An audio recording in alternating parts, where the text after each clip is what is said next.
ખેડૂત મિત્રો, અત્યારે ડુંગળીના પાકની માલિપા બાફિયો ભયંકર રીતે આગળ વધી રહ્યો છે. આપ જોઈ શકો છો આ રીતનો ડુંગળીમાં બાફિયો આવે છે. જો આપને આ રીતનો જોઈ શકો છો, બરાબર છે. તો આમાં ઘણી વખત ખેડૂત મિત્રો ખાતર આપવાનું વિચારી રહ્યા હોય છે. તો ખાતર આપવા કરતા બરોબર છે પેલા શું આપવું જોઈએ કે ભાઈ એમાં એક ફૂગનાશક છે ઉચ્ચ કોટીનું, બરાબર છે, કિટાજીન, એ વીઘે 250 થી 300 ગ્રામ પાવું જોઈએ. અને એક સાથે તમારે સુપીક સોઇલ આવે છે, વીઘે 250 થી 300 ml લેખે ખાસ કરીને પાવું જોઈએ.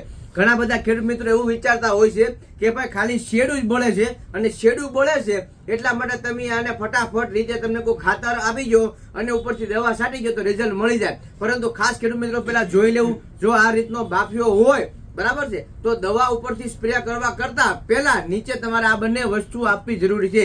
કિટાજીન વીઘે 250 થી 300 ml અને સુપીક સોઇલ 250 થી 300 ml. રામ રામ.